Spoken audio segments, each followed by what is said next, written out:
Sir Bittu Bajrangi की गिरफ्तारी एक तरफ हो गई है। नहीं, वो गलत हुई है, वो उस पर फर्जी मुकदमा दर्ज हुआ है। फर्जी मुकदमा बता रहे हैं। हम फर्जी बता नहीं रहे हैं, वास्तव में फर्जी। जब उसकी जांच करेंगे तो पता पड़ जाएगा फर्जी है, क्योंकि वो एक घटना बता रहे हैं वो 31 तारीख की, और मुकदमा दर्ज कर रहे हो आप 15 तारीख को, यानी कि 15 अगस्त को। 15 दिन कहाँ। इस तरीके की बातें बोलना कैमरे पर आकर के तुम्हारे जीजा आ रहे, क्या वो सब चीजें सही है? देखिए, वो वहां का वास्तव में वो जीजा है, मैं बताता हूँ कैसे। उसका एक दोस्त है, वो मेवात में ब्याया है, वो उस नाते से कह रहा, मजाक में कौन नहीं कहता है। मान लो मैं जिस गांव में ब्याया हूँ जीजा के, मैं उस गांव का जीजा भी हूँ, फूफा भी हूँ, कुछ ना कुछ रिश्ते में लगता हूँ ना, और मैं भी मेवात में ब्याया हूँ, इसमें कोई बुरी बात नहीं है, उसमें बुरा कुछ नहीं। दोबारा से आप लोग सोच रहे हैं कि एक बार फिर से जो है यात्रा निकाली जाए। एक तरफ पूरा माहौल खराब है और उसमें यात्रा निकालने की आप नहीं, यात्रा निकालना कौन सा गलत है। अपने अपने अपने देवताओं की पूजा करना हमारा धर्म है, हमारा कर्तव्य है, हमारा फर्ज है, और पूजा करने के लिए जा रहे हैं।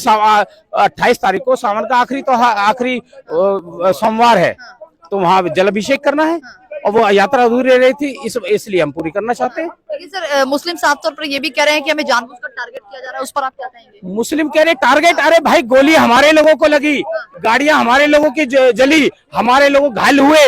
निर्दोषों के घरों पर बुलडोजर चलाया गया है। अरे निर्दोष कह रहे हो आप उन्हें? अरे भाई उन मस्जिदों, हाँ वो कह रहे गलत कह रहे हैं ना, आप हमसे कह रही हो ना इस बात को, निर्दोष कहाँ से होगे भाई? उन्होंने सरेआम उनके मस्जिदों से, बहुत सारे मकानों से गोलियां चली है, पथराव हुए हैं। ये बिल्कुल जिन्होंने प्रशासन ने देखा है, जिस मस्जिदों से, जिस इमारतों से गोलियां चली वहां उनको तोड़ा गया, और ये इससे हम भी संतुष्ट नहीं है कि केवल तोड़ना पर्याप्त है।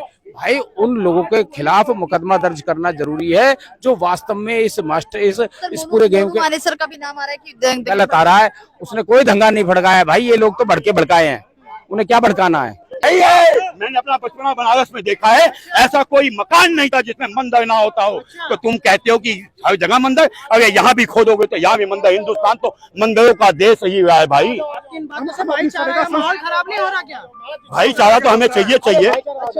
भाईचारा माहौल क्यों खराब करेंगे हम? ये देश हमारा है, ये देश। यदि मैं हिंदू की बात करूं, मैं समुदाय कहलाता हूं, वो मुस्लिम की बात करते हैं, वो धर्मनिरपेक्ष कहलाते हैं। ये संविधान का दोहरा मापदंड इस देश में कब तक चलेगा?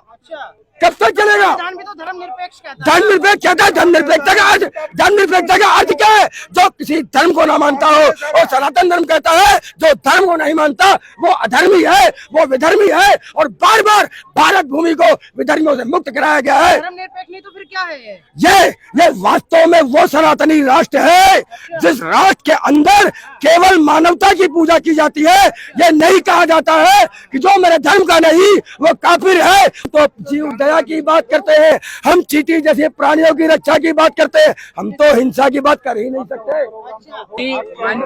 दिल्ली पुलिस ने इसी शर्त पे आपको इजाजत दी थी कि किसी भी धर्म विशेष के खिलाफ आपत्तिजनक टिप्पणी नहीं की जाएगी, लेकिन मन से बार बार क्यों टिप्पणी की गई? जी, आपको एक बात बताएं, ये जो आयोजन था ये हिंदू संगठनों की तरफ से था, और हम इसमें बुलाए गए थे। जब यहाँ पे सब लोग आए तो सबसे यही अपील की गई थी, शुरू में ये वाली चीज बता दी गई थी कि भाई जो सरकार ने गाइडलाइंस दी है, किसी के साथ हेट स्पीच नहीं करना है, उसके लिए बार बार बता दिया गया था, और ऐसी हेट स्पीच एक्सेप्टेबल नहीं है, और इसीलिए उनका खंडन भी कर दिया। और वो जो गलत बयानबाजी करे तो उनसे कहा शांत रहिए, आप यहाँ नहीं बोलेंगे। दूसरा, यहाँ पे आने का एक विशेष मकसद ये था कि भाई अभी पंचायत हुई थी पीछे 13 तारीख को, जो पौंडरी गांव में, पलवल में, तो वहाँ पे सभी ने जो निर्णय लिए थे, समाज ने जो निर्णय लिए थे, सभी जो इकट्ठे हुए थे, तो उन सब ने ये कहा कि भाई हम ये चाहते हैं कि हमारी ये वाली बात दिल्ली तक जाए, इसलिए जंतर मंतर पे भी हम लोगों को चलना चाहिए।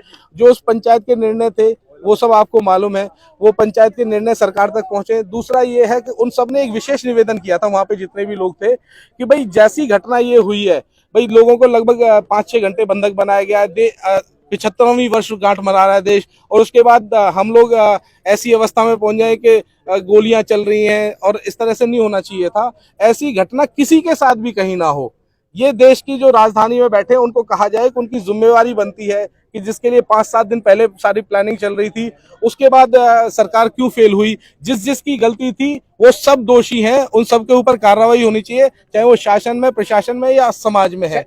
और इस बात को एक बात और बता दें, अभी 2 दिन पहले मिड़कोला गांव में सभी आसपास के कई पालों के डागर, सहरावत, रावत, तेवतिया, चौहान, सौरत, ये सब पालों के लोग हुए थे। उधर फिर मुस्लिमों में से डैमलौद, छिरकलौद, ये जितने भी पालों के मुस्लिम पालों के जो चौधरी हैं वो सब इकट्ठे हुए थे। एक मीटिंग थी, पंचायत नहीं थी, मीटिंग थी, और उस मीटिंग में सबने यही कहा कि ये जो हुआ है घटनाक्रम, इसका सबको दुख है।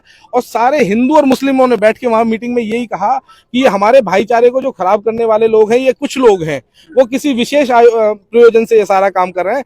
हम उन लोगों को ऐसी आगे हरकत नहीं करने देंगे, और जो समाज में गलत लोग हैं उनको अंकित करेंगे और शासन प्रशासन से उसके खिलाफ कार्रवाई करेंगे। जो भी दोषी लोग हैं उन्हें सबको सजा देंगे। और विशेष तौर पे एक बात और भी कही कि हमारे जो मेवात है वहां पे गौ माता के ऊपर सबसे ज्यादा गौ माता के वध के ऊपर झगड़े होते हैं। हिंदू समाज नहीं चाहता गौ माता का वध ना हो, इसलिए मुस्लिम समाज ने कहा हम संकल्प ले रहे हैं आगे से मेवात गौवध मुक्त होगी। वो सब उन सब ने यही वाली बात कहा। बहुत करी, ये महापंचायत आपकी अध्यक्षता में हो रही थी, तो फिर इसमें यति नरसिंहानंद जैसे जो धर्मगुरु हैं वो आए और इस तरीके का उन्होंने जो भाषण दिया, क्या इससे सहमत हैं आप? क्योंकि अध्यक्षता आप कर रहे थे। नहीं, देखिए महाराज जी जब आए उन्होंने तुरंत माइक पकड़ लिया, तो उन्होंने तुरंत अपनी सारी बात कही। जब तक उनसे कोई और बात होती वो अपनी बात कह के चले गए थे। तो वो इसीलिए उन्होंने सरकार या गृह मंत्रालय को कोई ज्ञापन देंगे? हाँ, वो जो उस दिन 13 तारीख को पंचायत थी उसके ज्ञापन डीसीज को सीएम, गृह मंत्रालय, पीएम और यहाँ तक गवर्नर्स और राष्ट्रपति को भी दिए जा रहे हैं कि ऐसा देश में दोबारा से ना हो। इसी के लिए सारी चीजें की जा रही हैं।